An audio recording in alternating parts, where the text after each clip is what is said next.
세상에 음악의 신이 있다면 고맙다.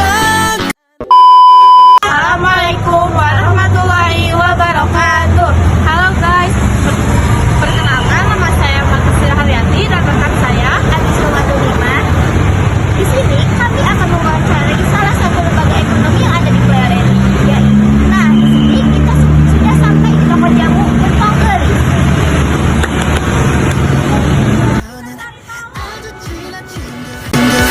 너와 내가 모르는 사이여도 춤출 수 있어. You can mix it up right, sugar red spice, brass sound and guitar. 내가 잠을 다 내 이름이래. 궁지박지 또한 내 이름인가. 이것 또한 나를 위한 소린가. Drum bass, piano, bass line. 무엇이 우리의 행복인가 너희나 춤을 춰 노래하자 이것이 우리의 행복이다 다시 한번 더 음악은 우리의 숨이니까 위험하지 않아 계속 들이키자. Everybody greet it. Nah guys, kita udah sampai di dalam tokonya.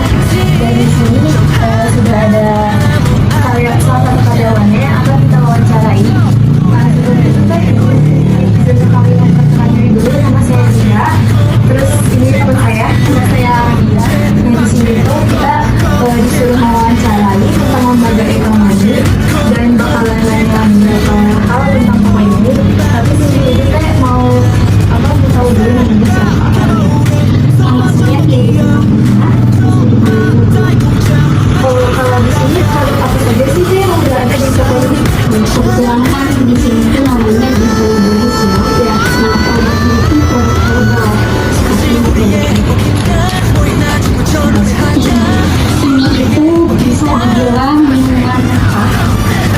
Kalau orang sini bilangnya drum ya sebenarnya gitu. Tapi perbedaannya ini bedanya pertama kita tuh punya slogan jangan panas dan juga banyak variannya kita menambahkan. Jadi kita punya produknya ada kopi, ada rasa melawakni, ada jahe susu dan ada susu. Ini produk. Nah, di sini tuh teh kita bakal nanya yang lain.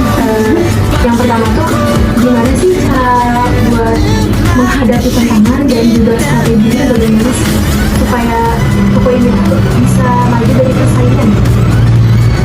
Kalau untuk tantangan ya, tantangan itu banyak sebenarnya. Dari mulai pertama kali kita peluncuran produk nih, orang kan nggak tahu ini, apalagi di saat kita peluncuran itu waktu di saat adanya COVID. Ya, jadi mau kita langsung sampel dan orang tetap tertarik. Gitu. Ya, jadi kan bagaimana caranya ini orang tuh bisa tahu rasanya, karena tantangan terbesar itu bukan hanya sebatas kemasan, tapi rasa. Karena kita juga punya kompetitor, apalagi kompetitor herbal itu ada yang paling besar. Terus yang kedua ya, di samping itu, walaupun katakan tantangan ini bisa kita lewati dengan kita sudah punya pelanggan, kita sudah punya market, nah tapi itu pun dibantu dengan strategi pemasaran yang kita lakukan. Semisal kita mengikuti pameran-pameran agar kita bisa memberikan sampling produk gitu, dan orang lebih banyak tahu tentang produk kita. Nah selain itu ada beberapa event yang kita juga sama memperlihatkan diri agar si produk ini terlihat. Nah itu sih yang mungkin bisa dibutuhkan. Selanjutnya ada yaitu cara beradaptasi dengan Iya, kalau digitalisasi ya, memang kita kan termasuk usaha kelas menengah ya. Jadi kita pun sama memasarkan ini tidak hanya offline, tapi kita juga harus menyetarakan digitalisasi dengan cara online. Semisal kita ikut, sekarang banyak kan ya produk-produk yang jualannya live gitu, kita juga ikut seperti itu ya, semisal di Shopee, Tokopedia ataupun TikTok. Jadi kan supaya kita lebih banyak lagi karena kita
beberapa toko. Terus di Jakarta juga sama. Nah, kalau untuk di Bogor itu sedang buka. Baru segitu sih kalau untuk toko offline-nya ya. Ini dan saya pengen nanya kayak nah, kita punya harapan nggak sih buat toko ini supaya toko ini tuh makin berkembang untuk kedepannya? Semua orang pasti punya harapan ya. Ya, semoga aja dengan adanya kami di dunia herbal ini, orang bisa terus mencoba, orang bisa terus mengkonsumsi untuk kesehatan dia. Karena kan kebetulan si rempah-rempah ini bagus untuk kesehatan lambung dan yang lainnya. Dan harapannya marketnya bisa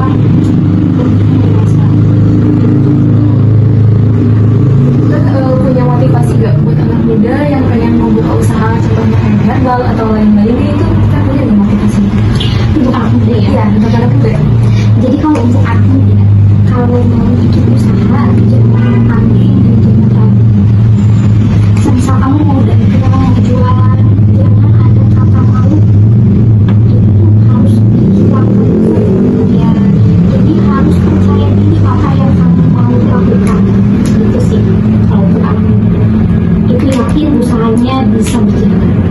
Tuh guys, itu motivasinya guys. Nah, Teteh makasih ya udah